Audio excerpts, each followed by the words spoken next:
Bien, mesdames et messieurs, bonjour à celles et ceux qui nous rejoignent actuellement pendant leur pause déjeuner. Bon appétit à vous.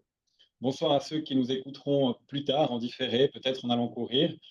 Nous allons aujourd'hui parler de rétrocession une énième fois et nous allons croiser le regard de deux spécialistes pour ce faire parce qu'en effet, depuis quelques mois, eh bien, la jurisprudence bouge à nouveau.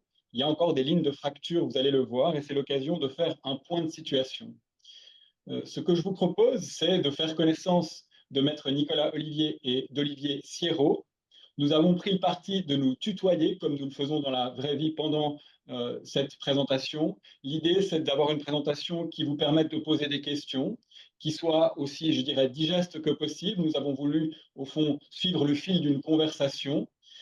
Maître Nicolas Olivier est associé chez la LIV. Il a l'habitude des procès, litige en droit bancaire, il est spécialiste de droit bancaire, il n'a pas peur d'aller poser la question au tribunal de la validité d'une renonciation d'un client à son droit à obtenir les rétrocessions. Et de l'autre côté, nous avons Olivier Sierraud qui travaille depuis des années chez Pictet, qui a travaillé également à la Commission fédérale des banques en son temps et qui est actuellement donc directeur adjoint du service juridique.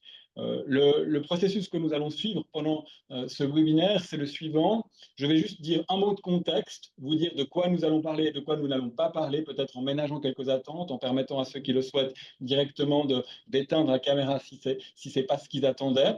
Et puis pour les autres, nous allons ensuite engager le dialogue. Alors, le contexte, c'est de dire, voilà, vous le savez, depuis 2006, mars 2006, le gestionnaire de fortune, en tant que mandataire, doit rendre les rétrocessions, les rémunérations qu'il perçoit de tiers. On parle parfois d'inducement en anglais. Ça inclut les rétrocessions qui sont perçues régulièrement, ou aussi celles qui sont perçues en une fois, un finder's fee par exemple. Vous savez aussi que depuis cet arrêt, qui a maintenant 18 ans, eh bien, le tribunal fédéral a précisé sa jurisprudence et eh bien, le client, le mandant, peut parfois décider de renoncer à ces rétrocessions auxquelles il a droit, mais ces rétrocessions, cette renonciation, il faut qu'elle soit libre et éclairée, qu'il soit correctement informé. Ce plan-là, ce plan du principe du droit d'obtenir les rétrocessions pour le mandataire et du droit pour le client donc d'y renoncer, ça va être celui qu'on va suivre, mais pour une nouvelle question, parce que la question de la gestion de fortune, elle est déjà tranchée. Probablement que ce qui vaut pour la gestion de fortune vaut aussi pour le conseil en placement durable, où il est assez clair qu'on peut trouver un conflit d'intérêts pour le mandataire, même si c'est peut-être difficile de trouver expressis verbis dans la jurisprudence. Là où il y a encore beaucoup d'incertitudes, c'est sur la question de la relation de simple dépôt, dite en anglais execution only, et c'est de ça dont on va parler donc, c'est est-ce que pour l'execution only, il faut encore eh bien, que le tribunal fédéral tranche la question de savoir si le mandataire qu'est la banque doit restituer ses rétrocessions. Vous allez voir qu'il y a un petit peu des divergences entre les cours cantonales, et c'est la raison pour laquelle on a trouvé que c'était un bon moment pour le faire. Ça, c'est ce qui concerne le passé. Le passé va nous emporter donc dans ces deux dimensions, et vous allez voir qu'il y a aussi des questions plus techniques qui se posent, de modification de conditions générales, de conditions de modification des conditions générales, et puis il y a peut-être aussi un deuxième aspect que nous allons aborder dans notre conversation, c'est l'aspect, je dirais, présent et futur des rétrocessions. On peut imaginer un clivage entre ce qui précède l'entrée en vigueur en 2020 de la LS-FIN et ce qui suit l'entrée en vigueur de la LS-FIN, peut-être même un petit peu avant, le temps de se préparer. Est-ce que les banques ont modifié leur organisation avec l'entrée en vigueur de la LS-FIN et de sorte que ces questions eh bien, ne se poseront plus ou ne se posent plus de la même façon? On pourra aborder ce point-là avec Olivier Sierraud. Donc je dirais, pour commencer, on a souhaité vous rendre tous et toutes attentifs à un aspect, c'est ce texte ici qui date de l'arrêt de 2006 et qui est reproduit presque systématiquement dans les arrêts du tribunal fédéral et des tribunaux cantonaux qui concernent les rétrocessions, c'est ceci. En dehors des honoraires convenus avec le mandant, l'activité qu'exerce le mandataire ne doit rien lui coûter, pas plus qu'elle ne doit l'enrichir. On a l'impression ici qu'il y a presque une no-profit rule qui se dégage de cette phrase. Derrière, il y a quand même une nuance, puisqu'on nous dit il doit donc rendre compte de toutes les valeurs qui sont intrinsèquement liées à l'accomplissement du mandat. Il peut uniquement conserver ce qu'il reçoit de tiers lors de l'exécution du mandat et qui n'est pas intrinsèquement lié à celui-ci. Il y a presque un caractère circulaire ou redondant. On voit bien donc qu'il va falloir essayer de voir si la rémunération directe ou indirecte que perçoit le mandataire eh bien, est intrinsèquement liée au mandat pour qu'il puisse éventuellement espérer la conserver. Peut-être pour les plus jeunes qui nous rejoignent, je donne deux exemples de situations de rétrocession pour qu'on soit sûr qu'on soit bien à l'aise. La caractéristique, c'est bien sûr la banque dépositaire qui verse au gestionnaire de fortune indépendant une partie des commissions qu'elle perçoit de son client parce que ce gestionnaire de fortune indépendant lui a apporté un client ou lui apporte des clients, peut-être en vertu d'un contrat de collaboration. Une autre situation tout aussi importante en pratique, c'est la banque qui reçoit une rémunération, par exemple, d'un placement collectif de capitaux, parce qu'elle assure au fond la promotion du produit que propose au client ce placement collectif de capitaux. Dans ces deux situations, effectivement, on doit se poser la question de la possibilité pour le mandataire, une fois le gestionnaire, une fois la banque, de conserver la rétrocession. Alors, il y a une série d'arguments qui vont se poser et je commence donc avec les questions de principe. Et peut-être ma première question pour maître Nicolas Olivier, que j'appellerai dorénavant Nicolas. Cher Nicolas, comment est-ce que tu vois la question de, au fond, l'existence même, au fond, du conflit d'intérêts qui, si je ne me trompe pas, est le point de départ de cette obligation de fidélité du mandataire de laquelle on tire ce devoir de rendre compte de l'article 400 du Code des obligations. Est-ce qu'il y a conflit d'intérêts dans une situation d'execution only? Alors, par rapport au conflit d'intérêts, il y a différentes jurisprudences cantonales qui traitent de la question. Je relèverai tout d'abord que l'article 400 CO dans son texte ne mentionne pas expressément le conflit d'intérêts, mais il fait partie en fait d'une composante du devoir de fidélité qui est ancrée à l'article 400 CO. Euh, Devant les tribunaux genevois, il y a eu différentes actions qui ont été intentées en execution only, avec deux courants qui sont dégagés. Et d'autres cantons se sont aussi positionnés par rapport à la question du conflit d'intérêts en execution only. Je citerai tout d'abord un premier arrêt du TPI du 26 septembre 2023 qui rejette l'action du client en restitution des rétrocessions en considérant qu'il existe un conflit d'intérêts. Le raisonnement brièvement du TPI est le suivant.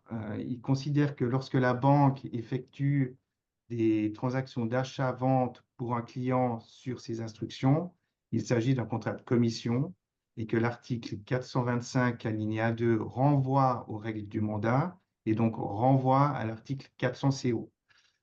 Cela fait, le tribunal considère que l'article CO il vise à prévenir les possibles violations par le mandataire de son devoir de fidélité, qui privilégierait ses intérêts au détriment de celui du mandant. Donc, il faudrait qu'il existe un risque de conflit d'intérêts. Ce risque de conflit d'intérêts, il est patent en gestion de fortune parce que la banque, elle décide les investissements sans demander d'approbation au client. En revanche, en execution only, là, le TPI considère que le risque de conflit est inexistant parce que la banque ne fait qu'exécuter les instructions du client. La banque doit se conformer aux instructions du client et n'a aucune marge de manœuvre. Donc, il n'y a aucun risque de conflit d'intérêts et l'action a été rejetée. Euh, il y a un deuxième arrêt du Angelsgericht de Saint-Gall de 2019 qui est dans un contexte un peu particulier parce qu'il s'agit en fait d'un contrat de conseil, mais en obiter dictum, le tribunal de Saint-Gall rejette aussi toute restitution en cas d'execution only. Le critère qui est appliqué par le tribunal de Saint-Gall est l'existence d'un lien interne entre le mandat et les rétrocessions perçues, et donc l'existence d'un conflit d'intérêts. Ce tribunal indique qu'en cas d'execution only, il n'y a pas de lien intrinsèque et donc pas de conflit d'intérêt, puisque la banque, elle ne fait de nouveau qu'exécuter les instructions du client. Mais en cas de contrat de conseil, la banque a choisi le placement ou a influencé le client par rapport au placement et donc a déterminé, a donné des instructions à la banque, ce qui crée ce lien intrinsèque entre le mandat et la rétrocession perçue du fait de ce placement, ce qui a conduit là le tribunal à accorder en fait la restitution en cas de conseil, mais à indiquer qu'elle rejetterait en cas d'execution only.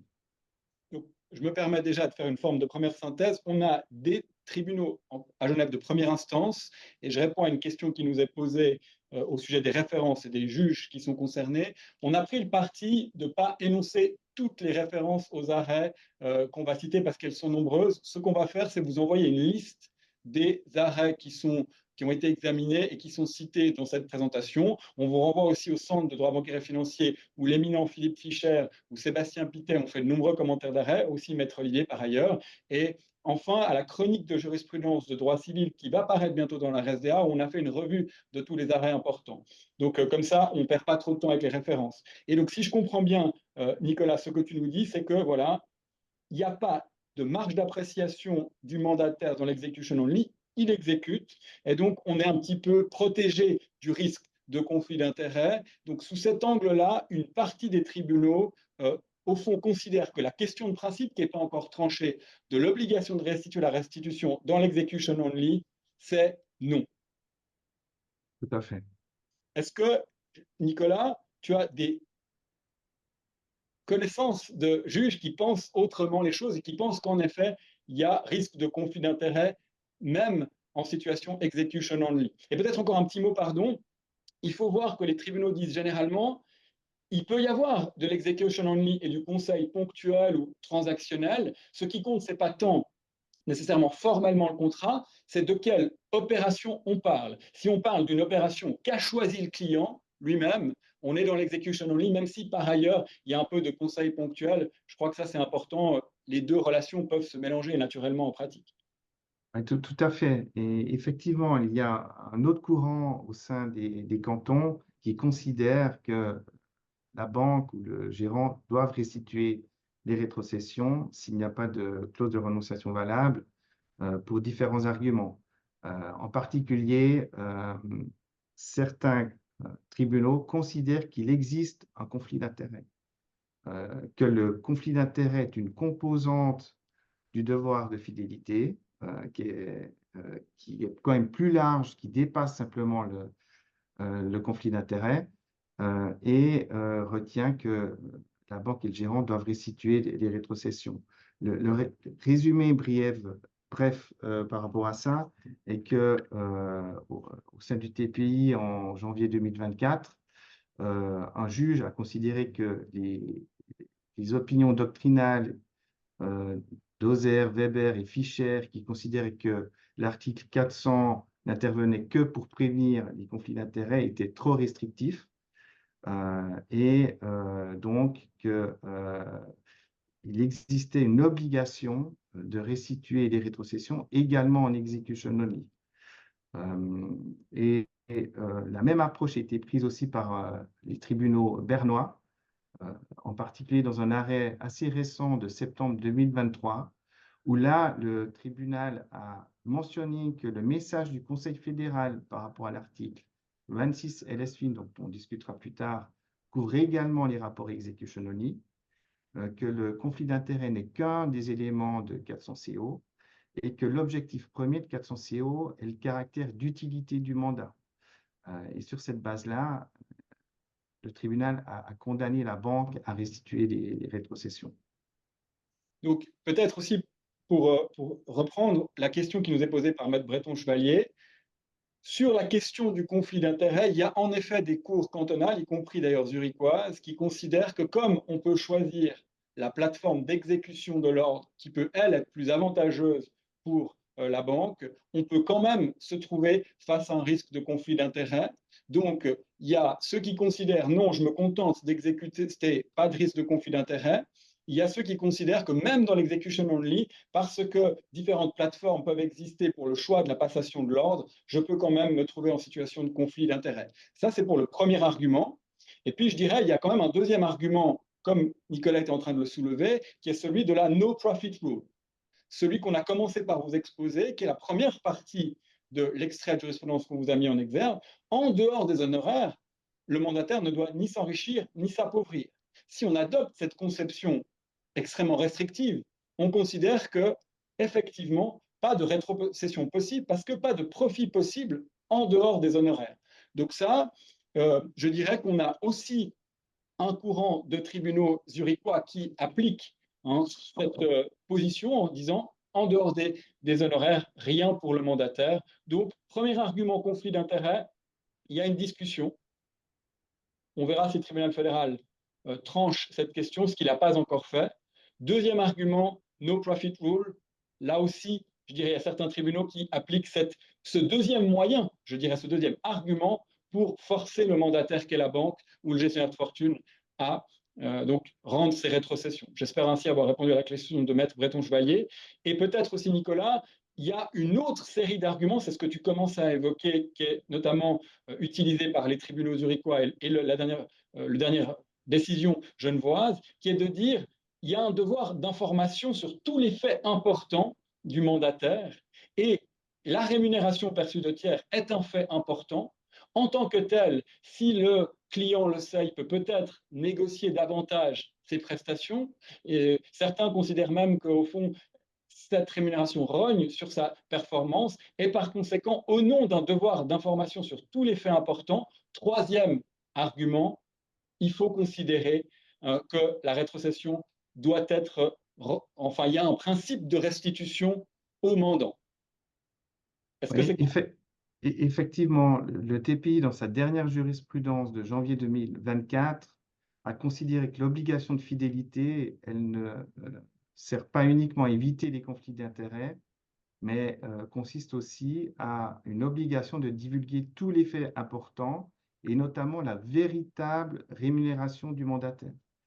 Le TPI s'est référé non seulement à Suzanne Emenegger, qui considère que le mandant doit être informé du coût effectif de l'exécution du mandat, car c'est un fait important, et ce indépendamment du risque de conflit d'intérêts, parce que ça peut aussi permettre de négocier des honoraires au début du mandat.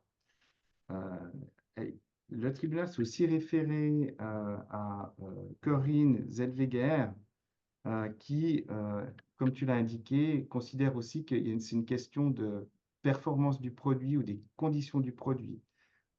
Parce que les rétrocessions, en fait, affectent les conditions du produit ou la rentabilité du produit en faveur du gérant et au détriment du mandataire. Donc, sur ces bases-là, ils ont considéré qu'il y avait un devoir minimal d'information et qu'il ne faut pas confronter son propre client à une structure de coûts opaque. Ça se réfère, à mon avis, aussi à la dernière jurisprudence qui avait été rendue sur les fonds de fonds.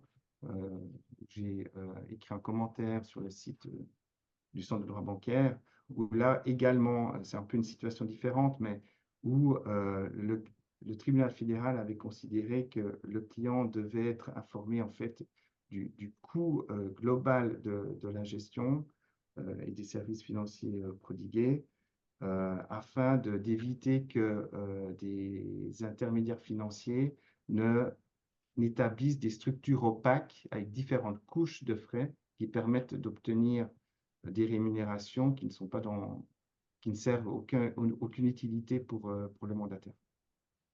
Donc, trois séries d'arguments. Je vous propose de terminer la première partie de la discussion qui concerne le principe de l'obligation de restituer les rétrocessions dans l'execution only, conflit d'intérêts des tribunaux partagés, no profit rule, certains qui considèrent que ça suffit, et au nom du devoir d'information, aussi, troisième argument. Donc, trois arguments pour imaginer qu'on va finir par arriver à une obligation de restituer les rétrocessions, y compris dans le domaine de l'execution only. Peut-être deuxième aspect de notre plan ici, c'est d'aller vers le vif du sujet, qui est la renonciation du client. Vous vous souvenez que le tribunal fédéral a précisé dans la gestion de fortune, je vais le citer parce que je crois que c'est ce qu'il y a de mieux, que le client doit connaître les valeurs déterminantes des conventions de rétrocession passées avec des tiers et l'ordre de grandeur des restitutions escomptées. Et il doit encore plus précisément connaître une fourchette des rétrocessions par rapport à la masse sous gestion. Bien sûr, ça, c'est possible dans la gestion de fortune, ça l'est moins dans l'execution only. Donc, comment on va pouvoir ici, admettons qu'on finisse par avoir une décision qui nous dise qu'il faut restituer les rétrocessions par principe dans cette relation-là, comment est-ce que la banque peut faire en sorte d'obtenir la renonciation de son client? Alors là, je dirais, première chose, messieurs, peut-être je m'adresse cette fois-ci à Olivier Sierraud. Cher Olivier, est-ce que tu penses que euh, le simple fait, au fond, pour la banque de dire par type d'actif, voici la fourchette de rétrocession que nous prenons, peut suffire comme renonciation valable, euh, y compris dans l'execution only? Oui, bonjour. Alors, du point de vue civil, la question elle est ouverte, le tribunal n'a pas tranché. Du point de vue administratif, la FINMA, elle a quand même publié dans son rapport annuel 2021 ses attentes, elle a précisé qu'effectivement pour le mandat de gestion et le mandat de conseil sur l'ensemble du portefeuille, il fallait donner l'ordre de grandeur pour que la renonciation soit valable. Et donc, puisqu'elle n'a pas cité les deux autres types de services, donc le conseil ponctuel ou l'execution only, on pourrait s'attendre à ce que la FINMA n'exige pas un ordre de grandeur. Mais ça reste du droit administratif.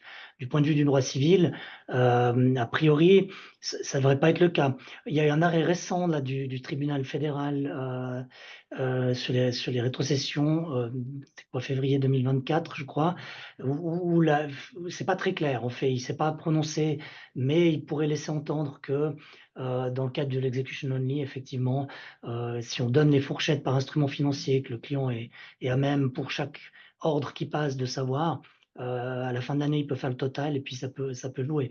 Mais il n'y a pas de certitude de ce côté-là. Par une sorte de règle de 3, il peut calculer quelle est la fourchette de rétrocession par produit et le montant investi et obtenir ainsi le Mhm. montant des rétrocessions qui sont perçues. Mais c'est vrai que là, on est dans une forme de tension parce qu'on sait qu'on a une information qui est renforcée. On aimerait que le client puisse savoir directement, au fond, combien de rétrocessions ont été perçues. Et donc là, il y a encore une forme d'incertitude qui reste, mais on va peut-être un petit peu avancer dans notre discussion en voyant que certains tribunaux ont déjà un petit peu commencé à répondre à cette question. Euh, S'agissant de ces questions justement de renonciation, au fond, est-ce qu'on peut peut-être déjà de manière générale dire quelle est la meilleure façon de renoncer aux rétrocessions et quelles sont les façons qu'on a pu trouver dans la jurisprudence de renoncer également à ces rétrocessions? Est-ce que je peux toujours m'adresser à toi, Olivier? Sur la meilleure façon.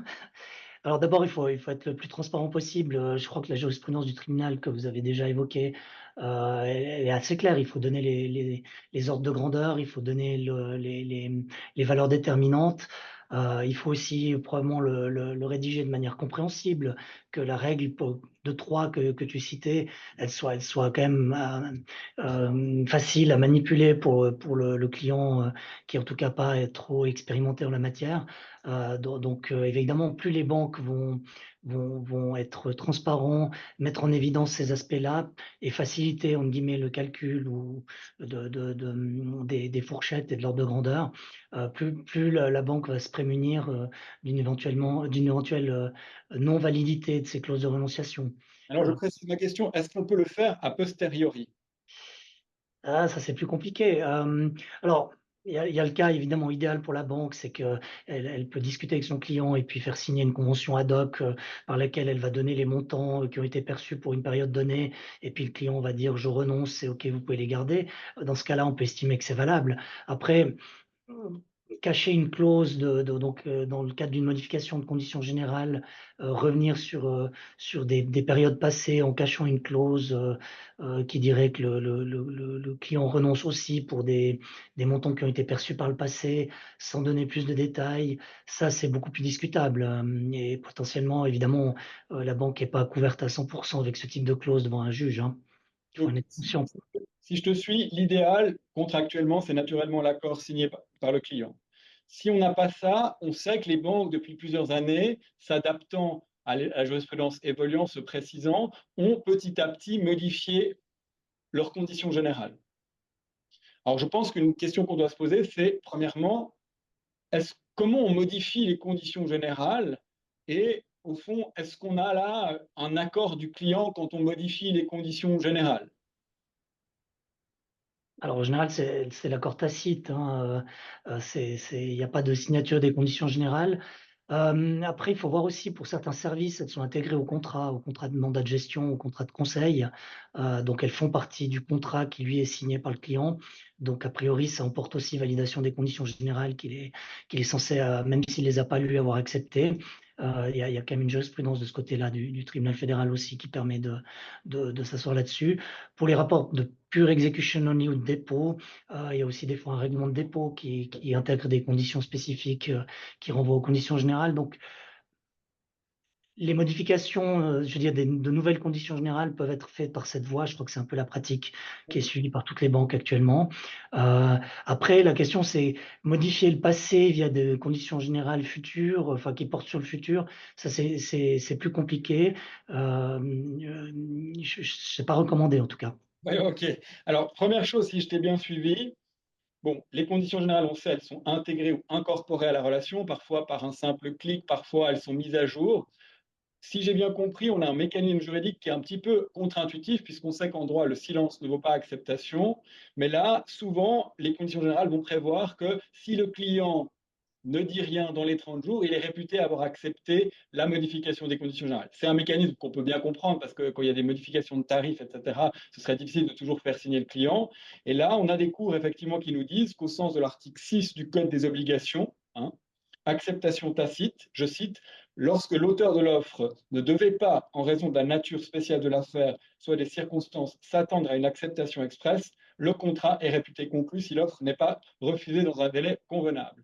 Donc là, par le prisme de 6CO, les banques peuvent effectivement modifier leurs conditions générales sans, au fond, qu'on ait à les signer, et notre silence vaut acceptation. Et c'est ce qui a pu se passer dans certains cas pour les banques qui ont été les plus attentives. Elles ont modifié leurs conditions générales en prévoyant des clauses de renonciation toujours plus précises au fil des années. Hein. Et parfois pas assez précises, parce que la banque ne doit pas laisser entendre que la rémunération lui reviendrait de droit, de jure. Il faut qu'elle dise dans sa clause, hein, la rémunération de tiers revient au client. Ça doit être clairement dit. Puis on a vu encore comment on doit préciser. Maintenant, tu évoquais la piste douteuse de dire au client en 2012, en 2013, en 2014, à partir de maintenant, vous renoncez aux rétrocessions auxquelles vous avez droit. Elles sont calculées selon cette fourchette par type de produit ou instrument financier. Et d'ailleurs, cette clause s'applique aussi à la relation antérieurement, une forme d'effet rétroactif.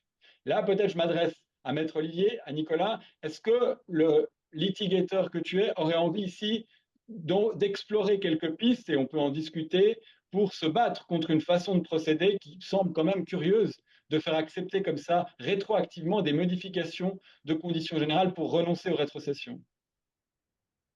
Effectivement, moi, j'ai jamais lu une jurisprudence qui confirmait cette manière de procéder. Au contraire, récemment, cette jurisprudence qui a été rendue par le tribunal cantonal de Berne va complètement dans le sens opposé parce que, en fait, là, c'est un cas typique où il y a eu ces changements de conditions générales au fil du temps, en les précisant, en les adaptant au gré du développement de la jurisprudence en matière de rétrocession.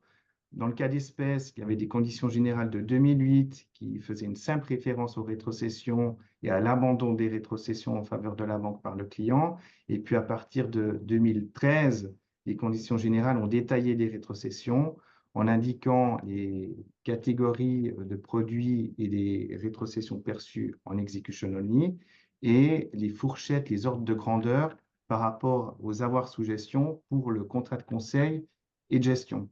Et dans ce cas-là, le client a gagné par devant les tribunaux bernois en execution only pour la période de 2008 à 2013, où il a été considéré qu'il avait droit à la restitution des rétrocessions du fait de la renonciation qui n'était pas valable. Mais pour la période postérieure, le client a perdu et a recouru au tribunal fédéral. Et là, on s'est retrouvé avec un arrêt qui est assez laconique, assez obscur, où le tribunal fédéral, en fait, ne prend pas position véritablement sur le devoir d'information en execution only.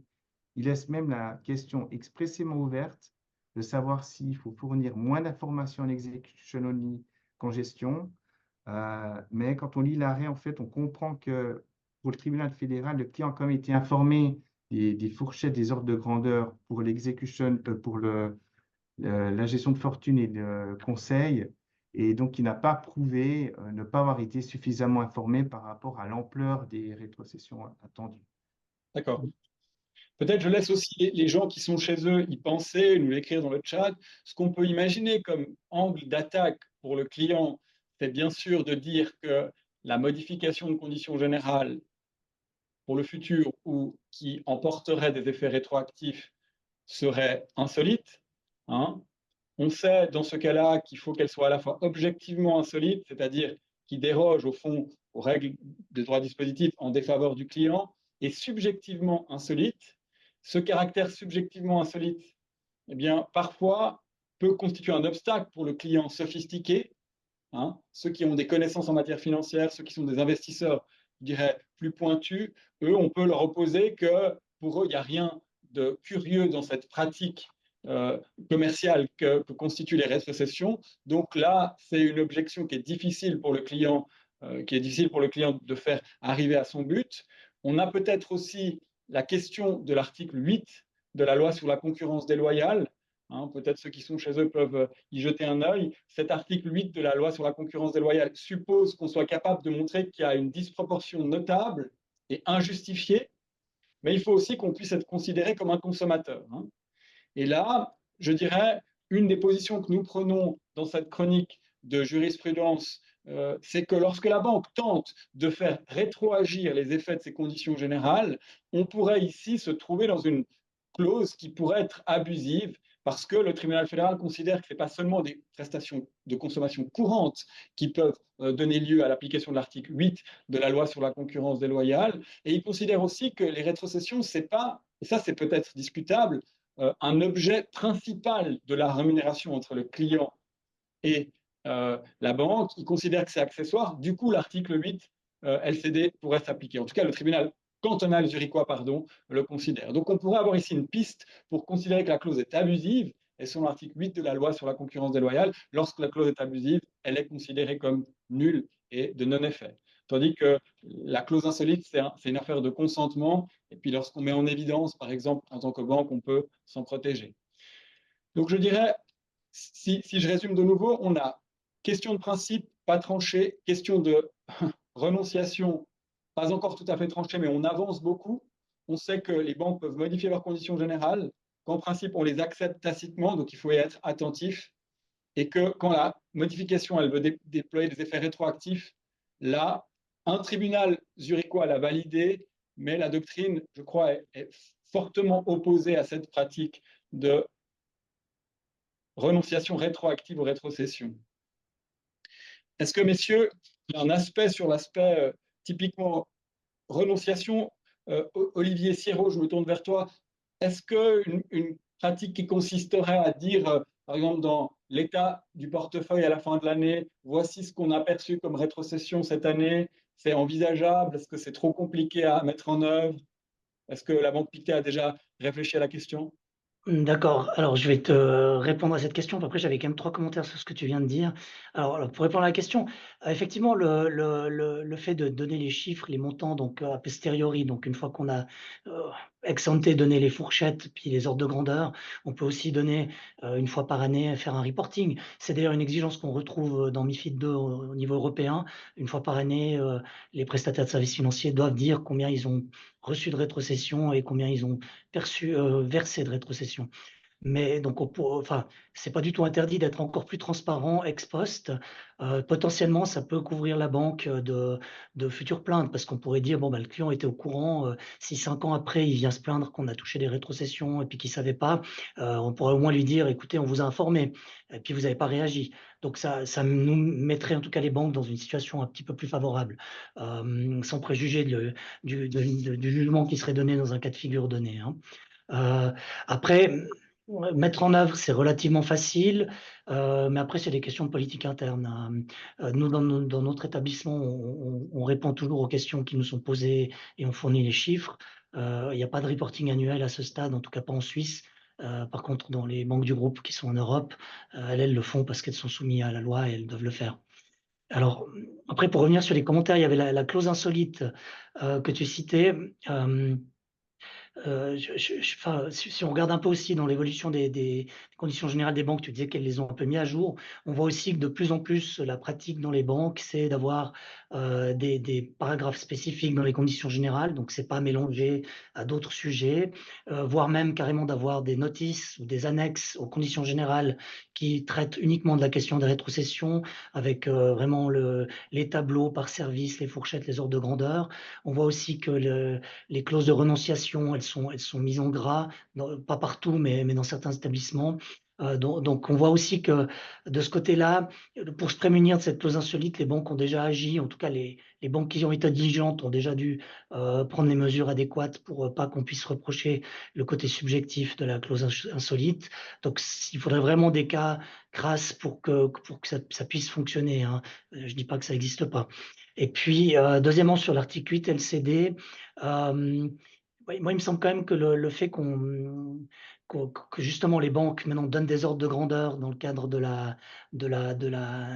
l'information qui est donnée au préalable permet aussi de se prémunir. Si on voit la logique de ces ordres de grandeur, c'est que le tribunal fédéral, dans l'arrêt de 2019, a dit il faut que le client puisse se rendre compte du coût du mandat payé par le client, puis comment dire, la rémunération qui est reçue de la banque par des tiers pour qu'il ait une vision du coût total.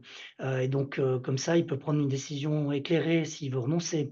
Et donc, à partir du moment où ça s'est disclosé en amont et que le client ne réagit pas forcément, ça sera difficile de démontrer qu'il y a une disproportion notable et injustifiée, puisque le client l'a quand même implicitement validé. Enfin, voilà, et après, de nouveau, ça dépendra des cas de figure, des wordings qui sont utilisés par les banques, etc., etc. Mais là, il y a quand même un argument pour dire aussi que l'article 8 LCD n'est pas si facile à exploiter. Je ne sais pas ce que Nicolas en pense, il peut répondre à ça, mais il n'est pas si facile à démontrer si la banque a été vraiment transparente et a suivi la jurisprudence et les exigences du tribunal fédéral. Et puis le troisième commentaire, c'était par rapport à l'aspect sophistication du client. Là, je reviens un peu en avant aussi sur le fait qu'il y a le devoir d'information qui fait partie du devoir de loyauté. On peut se poser la question, est-ce que le devoir d'information peut être réduit lorsqu'on a affaire enfin, est-ce que le degré de sophistication du client permet de réduire les exigences du devoir de loyauté en matière d'information? Ça peut aussi être un argument qui pourrait être invoqué dans des cas où une banque se verrait reprocher le manque d'information par un client qui est un professionnel de la branche, par exemple un asset manager de fonds. On va lui dire, oui, écoutez, voilà, vous connaissez quand même un peu le métier, et, et même si toute l'information ne vous a pas été donnée dans le détail, comme si vous étiez un client retail, vous ne pouvez pas dire qu'on a violé notre devoir de loyauté. Et donc, ce qui déclencherait donc une potentielle obligation de restitution en execution only. Donc voilà, c'était juste les trois commentaires que j'avais. Merci beaucoup. Alors, c'est vrai que ça nous amène peut-être gentiment à la question du présent, si j'ose dire, depuis 2020. Est-ce que, si on s'intéresse un tout petit peu maintenant à l'article 26 de la LS-FIN, quels sont les éléments un petit peu qui pourraient se modifier? C'est-à-dire, est-ce qu'on a toujours ce problème de différenciation entre les trois types de relations soumises aux règles du mandat, hein, ou est-ce que maintenant, la question se posera plus dans les mêmes termes parce qu'on imagine que les banques, par prudence, au fond, ont demandé des renonciations si elles continuent à percevoir des rétrocessions ou ont peut-être tout simplement renoncé à percevoir des rétrocessions. Qu'en pensez-vous aussi? À quel moment on doit informer le client en vertu de la LS-FIN, donc du point de vue du droit administratif ou réglementaire? Peut-être je me tourne encore vers toi, Olivier. Oui, alors bon, c'est beaucoup de questions, mais je vais commencer par le début. La LSFIN, effectivement, depuis 2020, avec la LSFIN, on sait que tous les prestataires de services financiers doivent informer et restituer les rétrocessions, à moins que le client y renonce, pour les services financiers, donc de gestion de fortune, de conseil et d'execution only, hein. Donc de ce côté-là, quelque part, la règle, enfin l'obligation de restitution pour l'execution only, du point de vue du droit administratif, c'est tranché. la question qui est peut-être encore ouverte du point de vue civil, comme on l'a vu avant, elle est tranchée. Et effectivement, alors les banques qui ont été, enfin, qui ont mis en œuvre LSFIN vont effectivement informer et obtenir la renonciation pour les 3 types de services. Après, je mets quand même un bémol. Comme tu disais, il y a eu des adaptations successives des conditions générales. Les banques qui ont été diligentes entre, on va dire, 2014 et 2020 ont déjà inclus aussi les services d'execution only dans la renonciation du client, hein. Ils n'ont pas juste demandé la renonciation pour le mandat de gestion et potentiellement pour le conseil, parce que le tribunal fédéral n'avait tranché que ces cas de figure. Celles qui ont été diligentes, elles ont déjà essayé d'obtenir la renonciation anticipée pour l'execution only. Donc au final, la LSFIN, elle a pas changé grand-chose d'un point de vue de ces clauses de renonciation, qui d'ailleurs, la LSFIN n'amène pas de précision sur comment on doit renoncer à ces. Je pense que là, on peut se baser plutôt sur la jurisprudence en matière civile pour formuler ces clauses. Donc elle n'a pas amené comment dire, de révolution de ce côté-là. Par contre, elle a permis de clarifier une fois pour toutes pour les banques, à partir du 1er janvier 2020, on ne pourra pas argumenter que non, l'execution only, c'est pas sujet à restitution. Alors oui, peut-être devant un juge civil, mais en tout cas, vis-à-vis du droit administratif et de l'affinement, on ne pourra pas le faire. Et pour les banques, la question, alors évidemment, on est bien d'accord que c'est du droit administratif d'un côté, du droit civil de l'autre. On peut se poser la question du rayonnement de l'un sur l'autre. Mais pour nous, à la limite, à partir de janvier 2020, on va appliquer la règle qui est la plus stricte. On veut se prémunir du risque. Donc, on va respecter en tous les cas la LSFIN. Et puis, au pire, ça nous couvrira d'un éventuel. Comment dire, si le tribunal fédéral devait rendre un arrêt de principe sur l'execution only dans les années qui viennent, il y a 2 solutions. Soit il va s'aligner sur la LSFIN en disant que c'est aussi sujet à restitution, auquel cas, depuis en tout cas 2020, les banques sont censées déjà avoir pris ça en compte. Et puis, il peut aussi dire que c'est pas sujet à restitution, mais les banques, depuis 2020, sont quand même tenues de considérer, en tout cas du point de vue du droit administratif, que c'est sujet à restitution, et donc d'obtenir la renonciation valable du client. Donc au final, ça n'a pas un gros impact, mais ça a permis vraiment de clarifier les choses. Et puis ça a été l'occasion aussi de revoir, parce que de manière concomitante, il y a eu l'arrêt du tribunal fédéral sur qui a précisé l'obligation de publier des ordres de grandeur. Donc ça a été l'occasion pour les banques qui ont fait le travail de mettre bien à jour leurs conditions générales, et puis d'espérer que leur clause de renonciation tienne la route.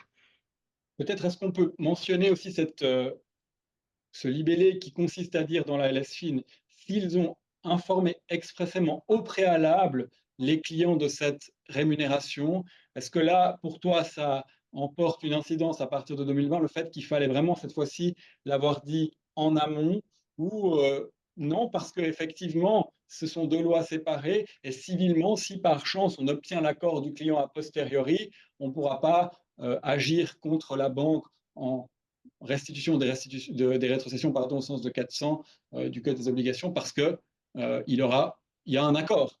Même si la LSFIN dit a priori. Il y a peut-être un distinguo à faire, effectivement. Alors, bon, de nouveau, la LSFIN, c'est clair, c'est au moment de la signature du contrat ou de la proposition du service, on doit informer le client et puis obtenir sa renonciation, et puis après, on peut aller de l'avant. Du point de vue civil, c'est un peu plus ouvert, même si je crois que Nicolas, tu avais évoqué dans nos discussions qu'il y avait une jurisprudence en la matière qui disait aussi qu'il fallait obtenir informer et obtenir la renonciation au préalable. Après, de nouveau, si l'information n'était pas correcte, mais que le client veut renoncer pour une période passée et qu'il le fait en toute connaissance de cause et qu'il signe un accord en ce sens, de manière très spécifique où tout est disclosé, c'est pas impossible, hein. Au final, c'est quand même le client qui peut décider, mais il faut qu'il le fasse sur les bonnes informations. Après, de savoir si elles ont été communiquées à temps ou pas, ça peut être guéri par l'accord du client. Mm-hmm. Mais c'est plutôt des cas de figure, moi, j'en ai pas vu beaucoup souvent, hein, soit au passage. Je vous propose, avant qu'on aborde, je dirais, la dernière partie déjà assez rapidement de notre exposer, c'est un petit peu voir les questions que pourraient nous poser les participants, essayer d'y jeter un œil. Ce que je peux dire à ce stade, c'est qu'on a abordé déjà la question du passé, on commence à aborder la question du présent, on va essayer d'ouvrir aussi un petit peu la question en se demandant si ce qui se passe dans l'Union européenne va avoir une incidence sur la position de la Suisse et peut-être mettre un terme définitif au modèle de rémunération de tiers que constituent les rétrocessions. Vous dire aussi, encore une fois, que vous êtes très très nombreux là. On me dit que vous êtes près de 700 personnes apparemment à vous être inscrites à cette conférence. Donc on a un peu plus de pression qu'on s'y attendait parce que c'est vraiment toujours inquiétant d'avoir toutes ces personnes qui passent du temps à nous écouter. Ce qu'on a voulu faire, nous, encore une fois, c'est une discussion libre. On vous mettra les arrêts parce que je peux imaginer que certains se disent qu'ils se réfèrent à des arrêts et voilà, on vous les enverra. Donc je le répète, vous voyez derrière moi aussi, il y a le BF 2024, pas que je me fasse gronder. Il est là, il est sorti pour ceux qui souhaitent l'avoir. Il est revenu malgré la période du numérique. On revient au papier pour ceux qui aiment bien souligner. Je pense que ça plaît à certaines personnes. Et donc ici, j'ai peut-être, si vous me le permettez, je prends une ou deux questions déjà au fil de l'eau pour pas que les gens soient frustrés. La mise en exergue dans une lettre de couverture jointe aux conditions générales modifiée peut-elle permettre d'éviter que la clause soit qualifiée d'abusive, hein? Donc ce serait cette idée-là. Donc c'est encore une fois de bien distinguer l'insolite de l'abusif. L'abusif, ce serait la question de 8 LCD, de la disproportion notable. Est-ce que le client qui recevrait cette lettre de couverture jointe aux conditions générales modifiée, est-ce que là, au fond, une sorte de personnalisation de l'information, est-ce que ça vous convient comme renonciation? Qu'en pensez-vous, messieurs? Alors moi, j'aurais Sincèrement, tendance à dire... Ouais, vas-y, Nicolas. non, mais moi, je vois pas vraiment la différence entre voilà, des conditions générales annexées ou une lettre adressée au client. Dans l'affaire bernoise, toute la question était de savoir si le client avait bien reçu les conditions générales, parce qu'il le contestait.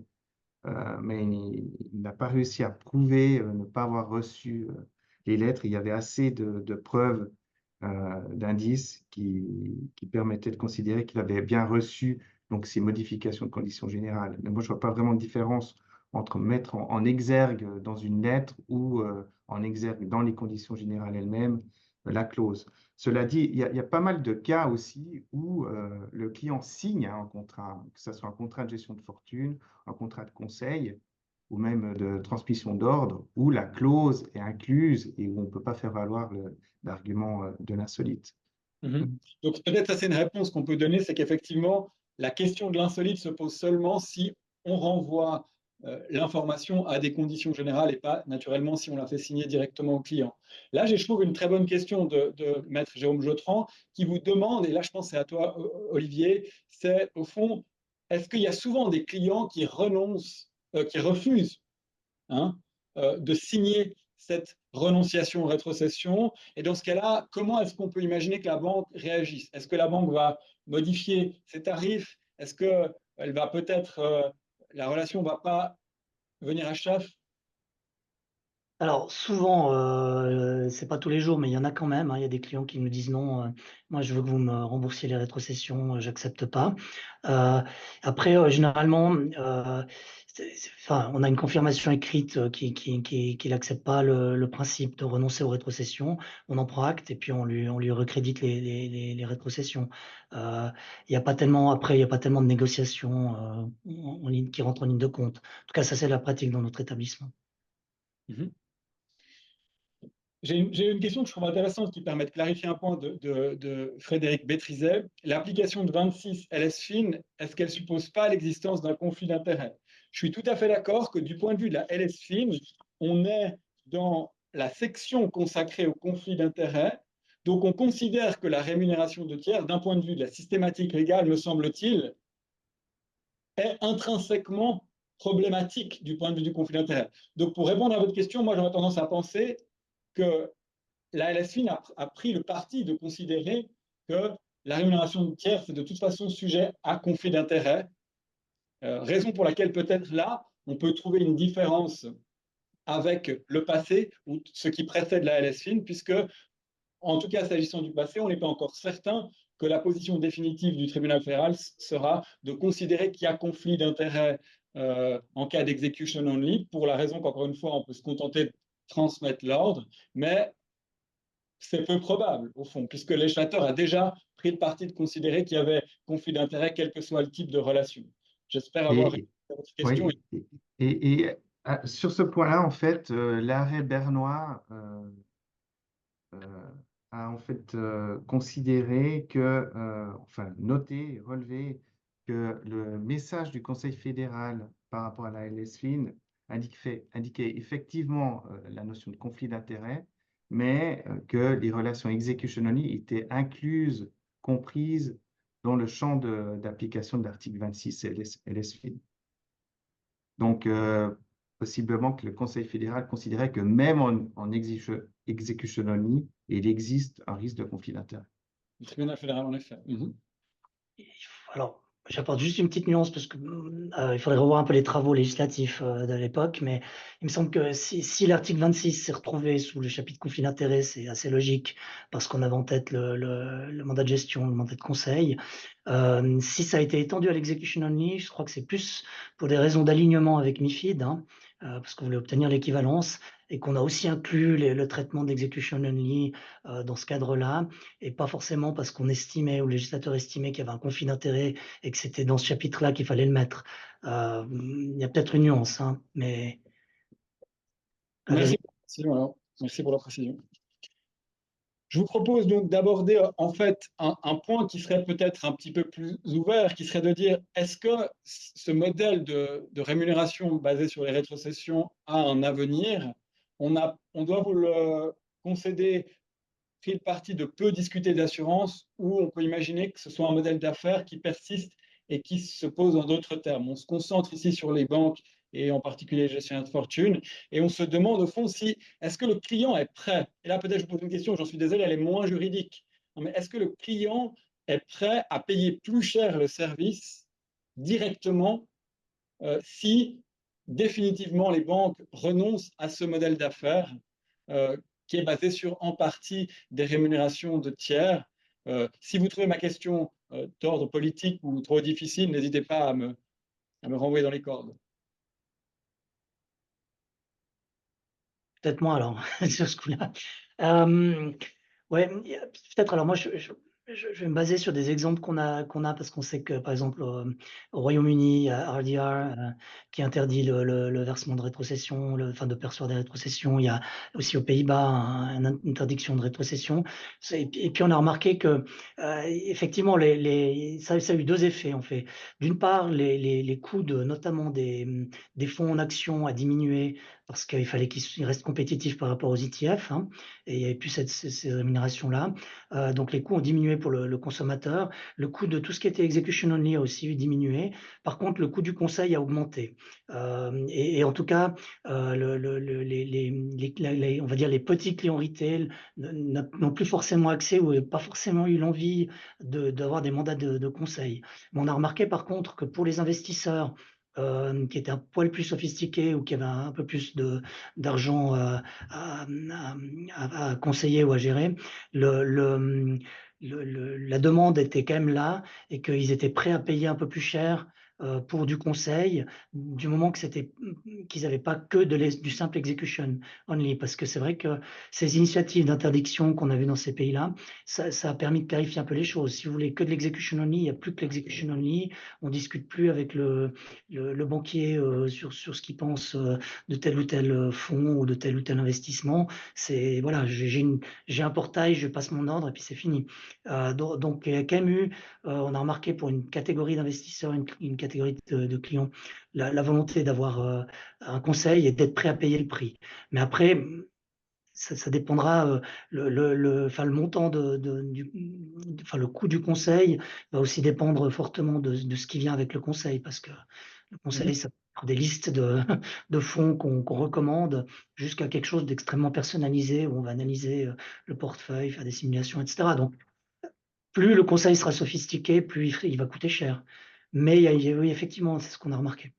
Donc dans le conseil, il y a la dimension recherche en investissement, valorisation, stage précoce ou moins précoce d'une entreprise, qui celui-ci effectivement a un coût important. Et la question, c'est est-ce qu'on arrive à le faire supporter aux clients, parce que c'est quand même un service qui est rendu du point de vue de la banque. Peut-être dans le même ordre d'idée, une des questions qui pourrait se poser, si on a la relation qui est établie avec un gestionnaire externe qui effectivement propose des idées, euh, a des, est actif par rapport à la banque dans sa manière de traiter ses clients de sorte qu'il soigne bien la relation, est-ce qu'on pourrait imaginer lui payer quelque chose comme des frais de conception, de structuration? Au fond, ou est-ce que ça, vous pensez que c'est une façon déguisée de repayer des rétrocessions à ce gestionnaire de fortune que d'essayer de nommer différemment les choses, mais quand même, si ça correspond à une prestation qui est vraiment celle de dire, j'ai discuté avec tel client, moi j'ai cette stratégie-là,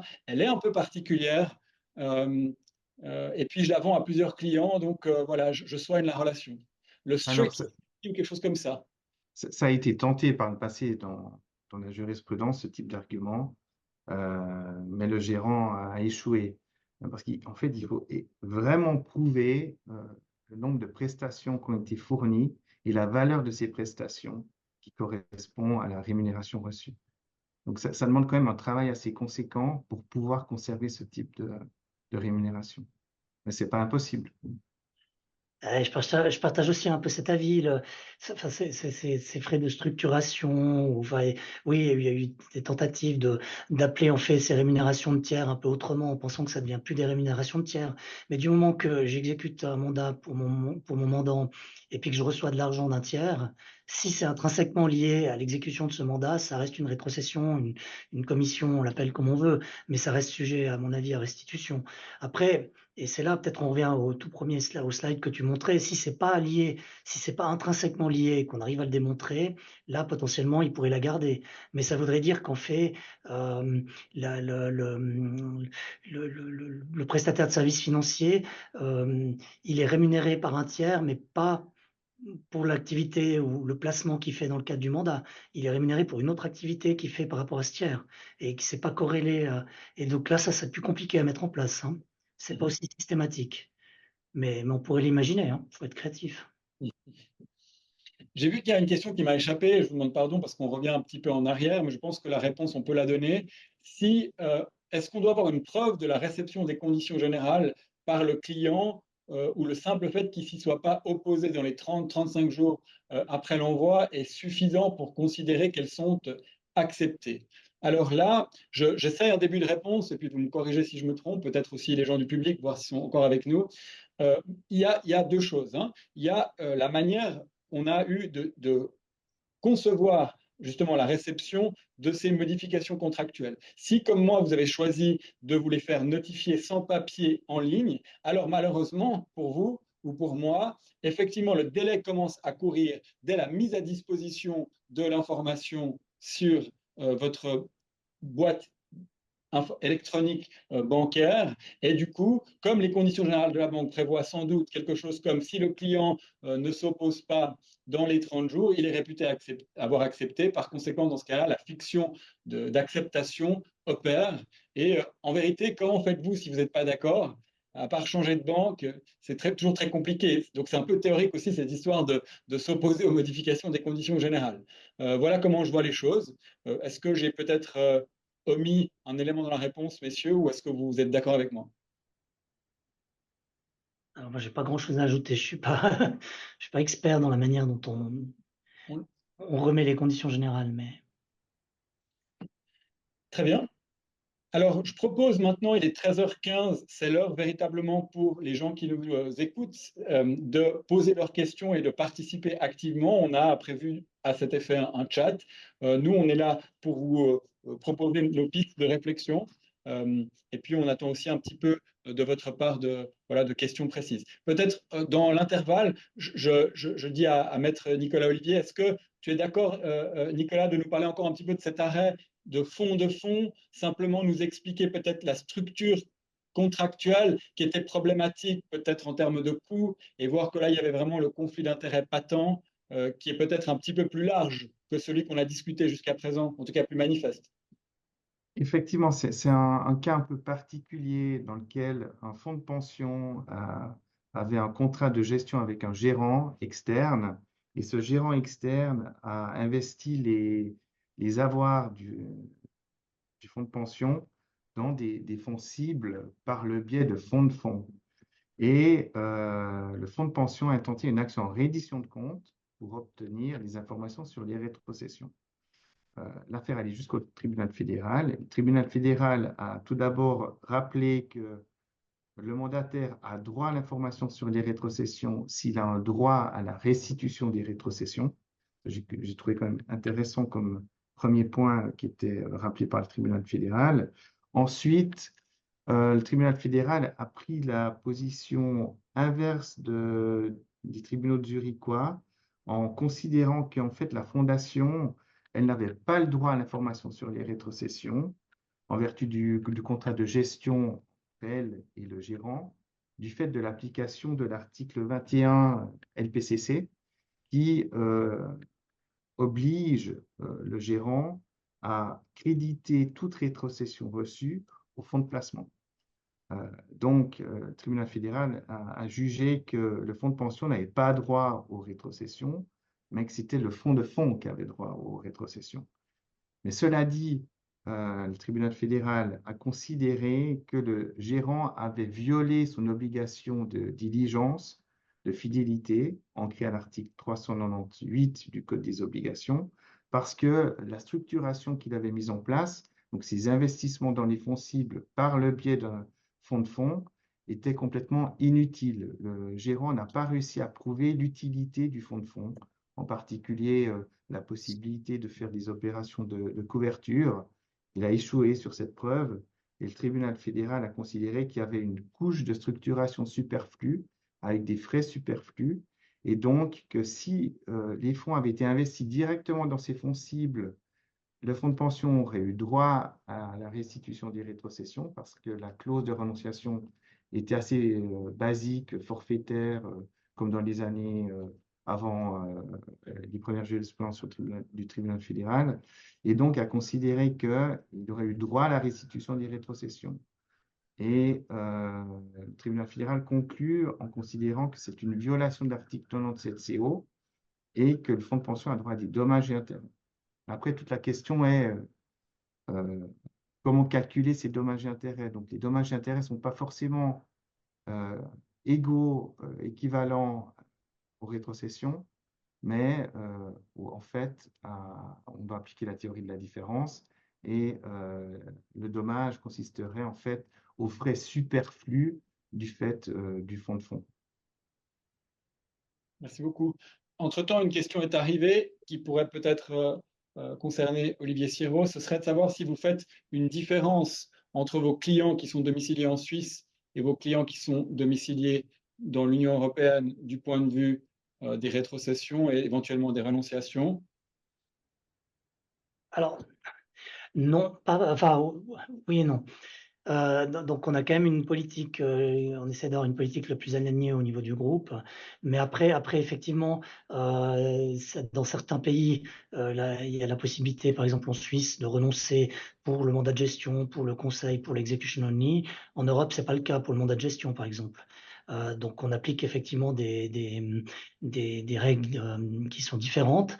Après, le client domicilié dans l'Union européenne qui est servi, donc un contrat, un compte en Suisse, servi en Suisse, lui, il va tomber plutôt du côté du droit suisse. Mais après, c'est une question de gestion du risque cross-border, de savoir jusqu'où on veut appliquer les règles européennes à des clients qui sont servis et bookés en Suisse. Et toujours peut-être dans la même idée, c'est de dire au fond, il paraît qu'à Zurich, le modèle des rétrocessions commence à battre de l'aile. Est-ce que, de ce que tu sais, Olivier, chez tes confrères autres banques privées de la place genevoise, il y a aussi un mouvement qui va vers repenser fondamentalement le modèle, ou est-ce que c'est un peu pour l'instant encore à la marge? que les choses se discutent. Si la question est trop, encore une fois, tu peux peut-être pas parler Non, pour non, non, tes... non, non, non, mais on peut prendre différentes considérations. Ce qu'il faut voir, c'est que bah, du point de vue suisse, on s'attend pas à ce stade que les règles changent. Les règles, on les connaît, c'est que voilà, c'est potentiellement, en tout cas, moi je me base, enfin nous les banques, on va se baser sur la LSFIN. On doit discloser, on doit obtenir la renonciation, mais si on a valablement informé qu'on a une renonciation valable du client, on peut garder la rétrocession. Donc il n'y a pas d'interdiction. Je pense que ces règles-là pour la Suisse elles vont rester. Par contre, ce qui se passe du côté européen, c'est assez intéressant. Il y a pas mal d'évolutions. Actuellement, il y a il y a une directive omnibus qui a été proposée par le Conseil européen, qui est actuellement au Parlement européen, euh, où on va modifier MiFID 2 pour étendre l'interdiction de rétrocession également à l'execution only. Donc, c'est déjà le cas pour le mandat de gestion, c'est déjà le cas pour le conseil indépendant. Et puis, il resterait plus que le conseil qui est considéré, enfin, qui est flagué comme non indépendant, qui pourrait encore donner lieu à des rétrocessions, mais avec des règles assez compliquées, hein. Il faudrait que en termes de pour pouvoir garder les rétrocessions, il faudrait pouvoir démontrer qu'on a recommandé un produit qui a été sélectionné dans un appropriate range, comme ils disent en anglais, donc un spectre approprié de placement. Il faudrait démontrer qu'il est cost efficient. Donc, ça veut dire il y a aussi des benchmarks qui vont être développés, il est prévu de développer des benchmarks par l'ESMA.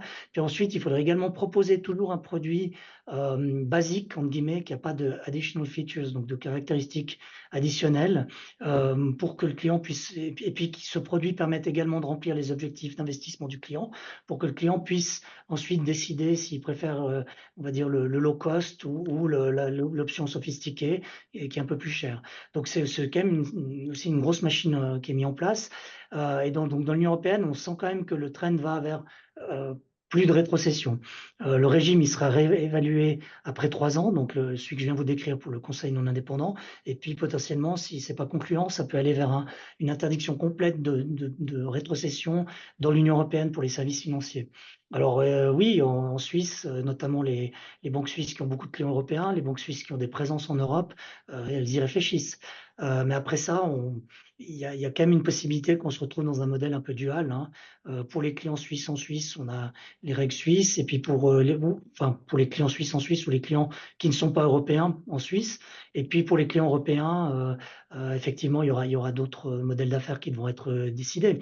C'est clair que d'un point de vue économique, si les banques ne reçoivent plus les rétrocessions, c'est pas vital pour leur survie, mais c'est évidemment, il va falloir qu'elles trouvent d'autres moyens d'obtenir des revenus. Il y aura une pression sur les coûts dans les canaux de distribution, et puis potentiellement aussi, ça va aller vers peut-être plus de digitalisation, le recours à des plateformes. On peut imaginer aussi que comment dire, que certains services sont accessibles à certaines catégories de clientèle qui seraient plus aptes à payer pour ce service-là, et puis que pour les clients plus retail et qui vont vraiment, enfin vraiment, on va dire, la clientèle de base, elle est accès qu'à certains services plus basiques où on a pu rationaliser au maximum les coûts pour que ça reste intéressant de le proposer. Donc ça, c'est la réflexion en cours. Il n'y a pas de solution magique actuellement, mais effectivement, ça risque encore de bouger. Et puis, peut-être une dernière chose, c'est que à ce stade, en tout cas en Suisse, moi, j'ai pas vu de discussion ou de projet de réglementation pour s'aligner sur ces potentielles futures règles européennes. Mais potentiellement, la LSFIN pourrait aussi être adaptée. Merci beaucoup pour cette réponse pas évidente et assez complète. Je pense qu'on va pouvoir essayer d'attendre encore une ou deux questions. Il est quand même temps aussi un tout petit peu de faire rapidement, je dirais, le fil de la discussion. C'était encore une fois le principe. Il y a 3 arguments: conflit d'intérêts, no profit rule ou devoir d'information renforcé, pour interdire sur le principe, ou plutôt pour statuer sur le principe, l'obligation de restituer les rétrocessions en matière d'execution only.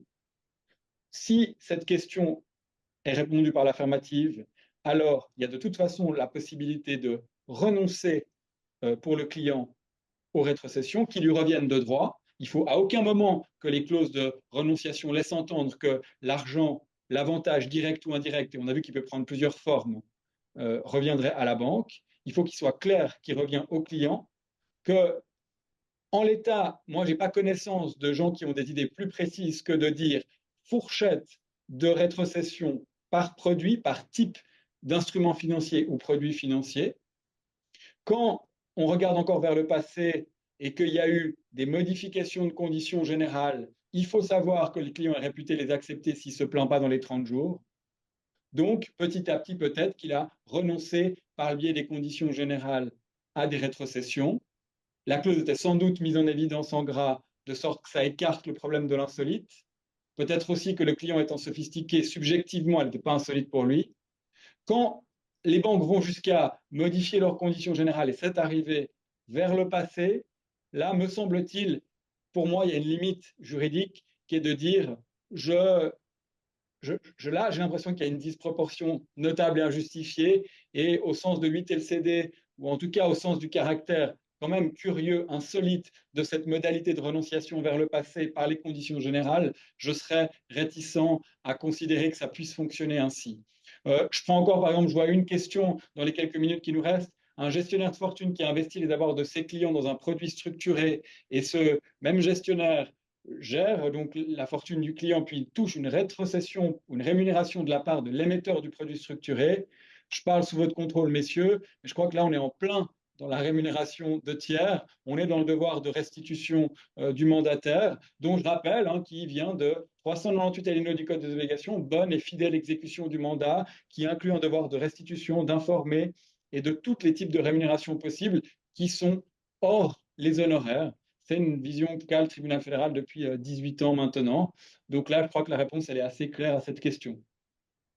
Il est 13h26. Est-ce que j'ai oublié un élément, messieurs, sur lesquels vous souhaiteriez encore attirer l'attention de ceux qui nous écoutent? Sinon, on va gentiment pouvoir rendre l'antenne. Mais avant cela, je souhaiterais pouvoir vous laisser une dernière fois la parole. Moi, je dirais juste en pratique, peut-être les clauses de renonciation les plus solides que j'ai vues en execution only étaient celles où on avait non seulement les paramètres de calcul, donc les fourchettes de pourcentage par rapport aux catégories de produits, mais également un ordre de grandeur par rapport aux actifs déposés. Les actifs ne sont pas gérés, mais rien n'empêche non plus d'indiquer un pourcentage des rétrocessions par rapport aux actifs déposés. Et le tribunal fédéral, dans sa dernière jurisprudence, a indiqué que cet ordre de grandeur serait sans doute même suffisant ou est suffisant pour renoncer totalement aux rétrocessions. Il n'y aurait même pas besoin de communiquer les paramètres de calcul parce qu'avec l'ordre de grandeur par rapport aux actifs déposés, le client a l'information complète pour savoir à quoi il renonce. Merci beaucoup. Olivier, est-ce que tu veux aussi? Pas grand-chose à ajouter, mais je remercie Nicolas pour cette précision parce qu'effectivement, ça nous rassure du côté des banques. Alors, j'ai pas vu les conditions générales de tout le monde, mais je sais qu'il y a quand même un certain nombre d'établissements qui ont introduit des ordres de grandeur, y compris pour l'execution only. Donc, comme c'est vraiment une bonne nouvelle de savoir que c'est des clauses solides. Voilà. Merci. Messieurs, je vous remercie infiniment pour le temps de préparation, pour les nombreuses lectures d'arrêt, encore une fois, qui vous seront communiquées à tout le monde par le biais d'un fichier qu'on vous enverra après. Il me reste peut-être 2 communications à faire au sujet de ce webinaire. La première, c'est que nous sommes sujets à des évaluations et nous sommes soucieux de faire mieux. Donc, si vous pouvez prendre les quelques instants qui consistent à dire un petit peu, typiquement, les questions qu'on n'a pas posées, qu'on aurait dû poser, ou des sujets qui pourraient vous venir en tête, ou la manière de présenter qui vous convient, vite, pas assez vite, n'hésitez pas à nous faire savoir les choses. Nous recevons volontiers, nous accueillons volontiers les critiques. Et puis peut-être c'est aussi de vous informer que voilà, dans cette optique de webinaire gratuit qui consiste au fond pour le Centre de droit bancaire à partager avec la Cité ses recherches, on aura le jeudi 20 juin 2024 entre 12h30 et 13h30 la professeure, la professeure Nerika Strachan qui modérera une discussion entre Maître Valérie Menou de chez Lenz&Steyl et Temur Brander qui est assistant au sujet des premières expériences dans le secteur bancaire et financier du reporting extra-financier. Ça peut être intéressant parce qu'on aura déjà d'ici là un tout petit peu de recul sur les informations qu'on trouve dans ce type de documentation. Avec ça, mesdames et messieurs, permettez-moi de remercier tous ceux qui sont derrière la caméra, l'ensemble des assistants du Centre de droit bancaire et financier qui ont fait un travail merveilleux de logistique, de préparation. On a pu accueillir Olivier Sireux en nos bureaux, on en est ravis et honorés, et on a pu avoir la caméra qui fonctionne et les petits détails techniques qui ont été réglés. Merci donc à tout le monde pour votre temps. On a respecté l'horaire et bien sûr, vous pouvez nous écrire si vous avez des questions. On se retrouve bientôt pour une prochaine session d'un webinaire pour la journée de droit bancaire, pour d'autres activités du centre. N'oubliez pas que sur le site, il y a les résumés et commentaires d'arrêt sur les rétrocessions. C'est une mine d'informations qu'on a d'ailleurs consulté pour se préparer. Donc, on vous invite à les retrouver. Merci beaucoup, très bonne continuation, bonne journée à vous et à une prochaine à l'occasion d'un webinaire ou de la journée de droit bancaire.